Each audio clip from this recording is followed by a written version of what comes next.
Shane, fantastic to see you here. And you, Steve.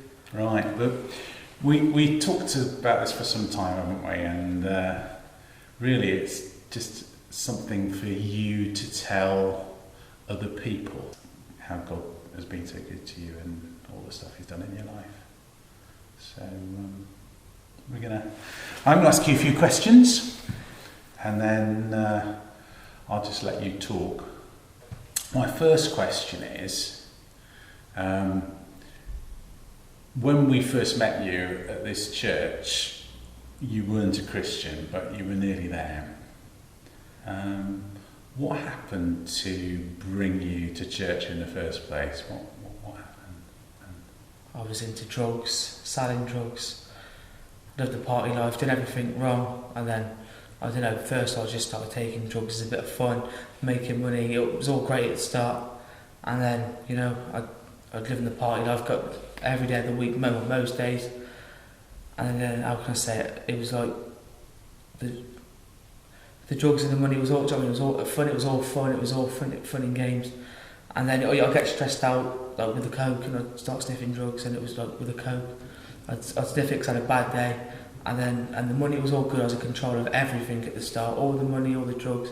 Then it got to a point where the drugs and the money was in control of me, and I tried to stop, and I couldn't, no matter how many times I tried to stop, I just couldn't even do it with my own family, and it was getting to a point where it was tearing us apart. They couldn't even sit in the same room as me because they was on edge that I'd flip. I had a problem that it was getting worse. It was getting worse and worse and worse, and there's never no end to it.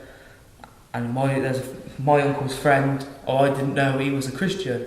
So the one day I went to my nan's with my mum, and it happened to be Roger. And Roger was at church. Roger was at my nan's, and my mum said, "Roger, can you pray for Shane, please?" And I was like, "Yeah, all right, give it if you will. We can give it." So Roger prayed for me.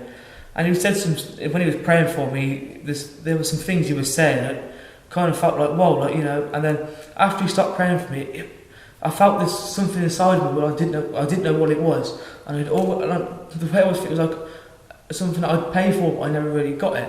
And he said, "Do you want to come to church Sunday?" And I was like, "Yeah, I'll come to church." So anyway, the Sunday came on the Sunday came. I went out that weekend, lived the party life. Anyway, so he knocked to my house. He said, "You come to church, Shane?" I said, "Not today, Roger. I'm not going to come today." And he said, "If the devil wants to keep you away from one place, it's going to be church."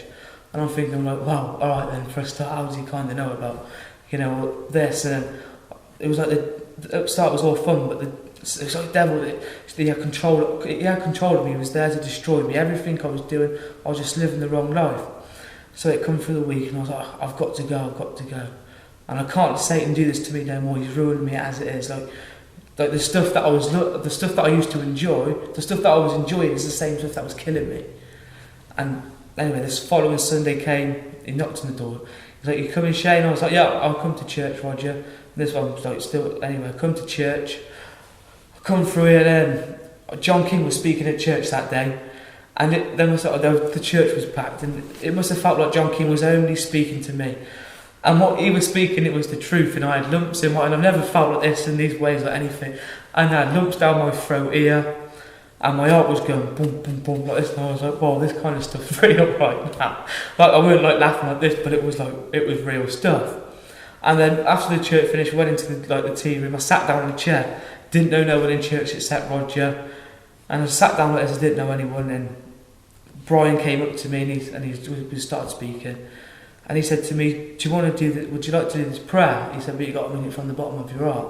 So I was like, "Yeah, like what prayer is it?" "It's a sinner's prayer." And he was like, "Do you want to come with me? We can do it in another room." I was like, "Yeah, that's fine."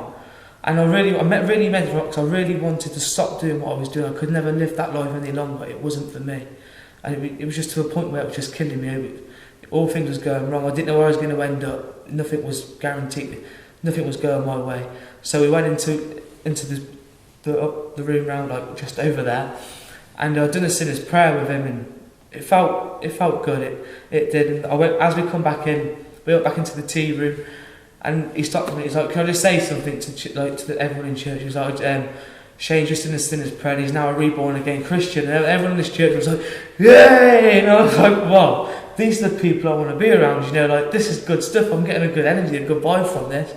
So, anyway, so, well, this is real good stuff. So, finished church that day, I went back home, made a phone call, I got more drugs. Anyway, went up there, got more drugs, and I thought, I come back, and I thought, I'm back to where I started, I can no longer do this anymore. You know, and I felt like there was a strength inside me which I never had before. I never had the strength inside me. So I said to my mum, you know, it was tearing the family apart. The pain. I looked at my mum's eyes and see the pain. I banged to it. It was just horrible. So no, I said, Mum, I said, can you come with me a minute, please? And she said, yeah, that's fine. I said, I'm flushing these drugs down the toilet now. I've had enough of this. I can't do it no more.